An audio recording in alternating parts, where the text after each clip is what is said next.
கேக்யூட்டீஸ் இன்றைக்கி ஒரு சின்ன குக்கிங் ஷோஸ் தான். இன்றைக்கி கத்திரிக்காய் வந்து குடம்புளி போட்டு நான் செய்ய போகிறேன். குடம்புளி வந்து கேரளாவில் வந்து கிடைக்கிற புளி தான். அது வந்து மீன் குழம்புல தான் அதிகமாக யூஸ் பண்ணுவோம்.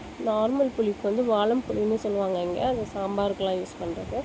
இந்த குடப்புளிக்கு வந்து நம்ம சாதாரண கத்திரிக்காய் குழம்பு வைப்போம்ல, அதே தான். அதுக்கு நம்ம நார்மல் புளி போடுறது போல் குடம்புளி போட்டு செய்கிறேன். ஒரு டேஸ்ட்டு வித்தியாசத்துக்கு இங்கே அப்படி தான் நாங்கள் செய்வோம்.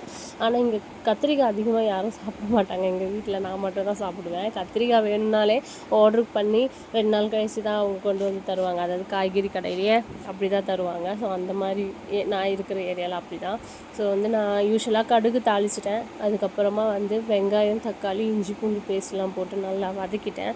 இங்கே வந்து 4 குடம்புளி எடுத்திருக்கேன். 4 குடம்புளிக்கு தண்ணி கொஞ்சோண்டு சுடு தண்ணி ஊற்றி கொஞ்சம் இது பண்ணி ஸ்மாஷ் பண்ணிட்டு அந்த தண்ணி போட்டு அது கொதிச்சிட்ட பிறகு தான் அந்த ஸ்மாஷ் பண்ண அந்த தண்ணி இருக்குல்ல, அந்த அளவுக்கு தண்ணி போட்டு கொதிச்சிட்ட பிறகு தான் அதில் வந்து மஞ்சள் பொடி, மிளகு பொடி, தனியா பொடி ஆட் பண்ணுறேன். உப்பு ஆல்ரெடி ஆட் பண்ணியிருக்கேன். ஆனால் அந்த உப்பு வந்து வீடியோவில் வரல, வீடியோவில் நான் எடுக்கலை.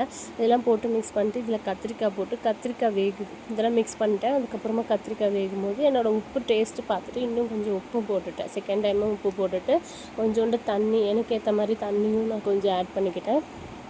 ஆட் பண்ணிவிட்டு இதில் வந்து உங்களுக்கு வேணும்னா அந்த தண்ணி அதிகமாக தண்ணி ஊற்றி குழம்பு மாதிரி செஞ்சுக்கலாம். நான் கொஞ்சம் கிரேவியாக செஞ்சுக்கிறேன். இது கூட லாஸ்ட்டாக நான் வந்து வெந்தய பொடியும் ஆட் பண்ணியிருக்கேன். எல்லாத்தையும் போட்டு கத்திரிக்காய் வேக வச்சுட்டு க்ளோஸ் பண்ணி உப்பு, எனக்கு தேவையான உப்பு எல்லாம் டேஸ்ட் பார்த்துட்டு நான் வச்சுட்டேன்.